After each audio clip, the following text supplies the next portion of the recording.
मित्रों, सपनों का मनोविज्ञान शुरू से ही मनुष्य के लिए उलझाने का विषय रहा है। वैज्ञानिकों और मनोचिकित्सकों ने अपने अपने ढंग से इसकी व्याख्या की है। स्वप्न आज भी शोध का रोचक विषय बना हुआ है।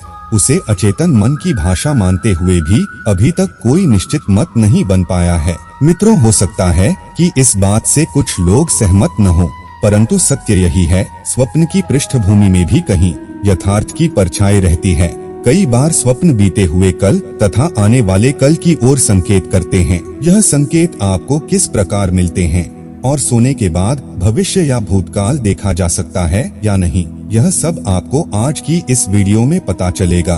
तो नमस्कार दर्शकों, स्वागत है आपका एक बार फिर से आपके अपने माया लोक यूट्यूब चैनल पर। मित्रों, गीता में श्री कृष्ण ने कहा है कि नैनन छिन्दन्ति शस्त्राणि नैनन दहति पावकः न चैनन क्लेद्यन्त्यापो न शोषयति मारुतः। अर्थात आत्मा को न शस्त्र काट सकते हैं, न आग जला सकती है, न उसे हवा उड़ा सकती है और न ही उसे कोई दुख हो सकता है। वह तो सदा अचल अमर है। आत्मा अचल होने का अर्थ यह है कि वह हर जगह मौजूद है, तो उसे गति करने की आवश्यकता ही क्या होगी। आत्मा का अंश हर जीव के अंदर होता है। यदि आप सोच रहे हैं कि सोने के बाद आपकी आत्मा कहीं चली जाती है, तो आप भ्रम में हैं। सत्य तो यह है कि आपकी आत्मा कुछ कर्मों के ढांचे के अंदर बंद हो जाने के कारण आपको यह लगता है कि आप आत्मा से अलग हैं, परंतु ऐसा नहीं है। यदि आप उस कर्म के ढांचे को हटा देते हैं, तो आपकी आत्मा या मेरी आत्मा जैसी कोई चीज नहीं होती है। यह आत्मा परमात्मा का ही एक अंश है और हर मनुष्य में परमात्मा का ही अंश वास करता है। इसका मतलब यह है कि सोने के बाद आपकी आत्मा कहीं नहीं जाती, उसे कहीं पर जाने की आवश्यकता ही नहीं होती, लेकिन आपका मन गति करता है। इसी गति को हम अपनी आत्मा की गति मानते हैं। सोने का मतलब होता है आपका चेतन मन सो जाना। चेतन मन जो कि आपके शरीर का एक भाग है। जब आप सो जाते हैं तो आपका सिर्फ चेतन मन ही सोता है। चेतन मन वह है जिसे हम जानते हैं। इसके आधार पर हम अपने सारे कार्य करते हैं। यह हमारे मन की जागृत अवस्था होती है। विचारों के स्तर पर जितने भी द्वंद्व व निर्णय या संदेह पैदा होते हैं, अच्छे बुरे विचार मन में आते हैं, वे सब चेतन मन की ही देन हैं। अंदर का मन कभी सोता ही नहीं है, उसे इसकी कोई आवश्यकता नहीं होती। चेतन मन जब सो जाता है तो हम बाहर की वस्तुओं को देखना और सुनना बंद कर देते हैं। आत्मा कुछ नहीं करती, क्योंकि वह एक अभौतिक सत्ता है। उसके अंदर कोई राग होता ही नहीं। जब हम निर्गुण की बात करते हैं तो वह आत्मा ही होती है। जब हम सो जाते हैं तो सोने के बाद हमारा अचेतन मन आत्मा से जुड़कर क्रियाशील हो जाता है और उसके बाद हम सपनों के अंदर चले जाते हैं। इस तरह से देखकर हमें लगता है कि सोने के बाद हमारी आत्मा कहीं जा रही है। मित्रों, इसके अतिरिक्त आपको पता होना चाहिए कि अचेतन मन चेतन मन से बहुत अधिक शक्तिशाली होता है।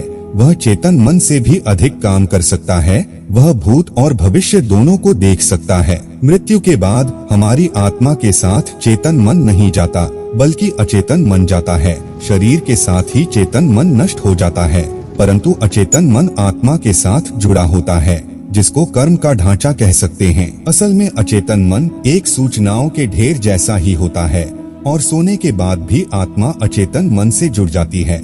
इसलिए सोने को दूसरी मृत्यु का नाम भी दिया गया है। सोने के बाद आपका अचेतन मन आत्मा के सहारे भविष्य के अंदर जा सकता है। वह भविष्य को देख सकता है। उसके अंदर वह क्षमता होती है। आपके सामने कई ऐसे उदाहरण आए होंगे जिनमें सोने के बाद हमारा अचेतन मन भविष्य के अंदर चला जाता है और स्वप्न के द्वारा आपको भविष्य की कुछ झलक दिखाई देती है। इस तरह के सपने हमें तब आते हैं जब हमारा अचेतन मन भविष्य के अंदर जा चुका होता है। आपको कई बार यह आभास भी हुआ होगा कि कुछ बुरा होने से पहले आपका मन विचलित हो जाता है। यह भी अचेतन मन के ही संकेत हैं। हमारा अचेतन मन भविष्य को कैसे जान लेता है, इसके बारे में कहना कठिन है। इसका क्या आधार है, यह भी कहना कठिन है, लेकिन ऐसा माना जाता है कि जो भौतिक जगत के अंदर घटित होता है वह उससे पहले ही सूक्ष्म जगत के अंदर घटित हो चुका होता है। इसका अर्थ यह है कि हमारे साथ पहले सूक्ष्म जगत में घटना घटित होती है और उसके बाद ही उसका असर भौतिक जगत पर पड़ता है। मित्रों, आपको बता दें कि आत्मा एक सहयोगी है। यह मात्र सहयोग कर सकती है। इसके कारण संभव है कि सोने के बाद दूसरी संभावना यह भी हो सकती है कि आपका अचेतन मन भूतकाल को देख सकता है। यहाँ पर हम भूतकाल की चर्चा कई उदाहरणों से देखेंगे। भूतकाल का मतलब होता है कि जो घटित हो चुका है और उसके अंश आपके अंदर मौजूद हैं, लेकिन चेतन मन उन तक पहुंच नहीं सकता। परंतु अचेतन मन के लिए इन चीजों तक पहुंचना सरल होता है। जब हम संचित सूचनाओं की बात करते हैं तो यह आपके पिछले जन्म, अनेकों जन्मों की यादें भी संरक्षित करके रखता है।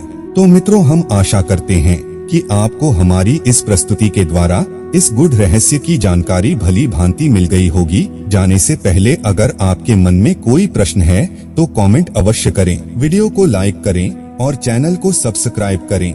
आज के लिए बस इतना ही। अब इजाजत दें। आपका बहुत बहुत धन्यवाद।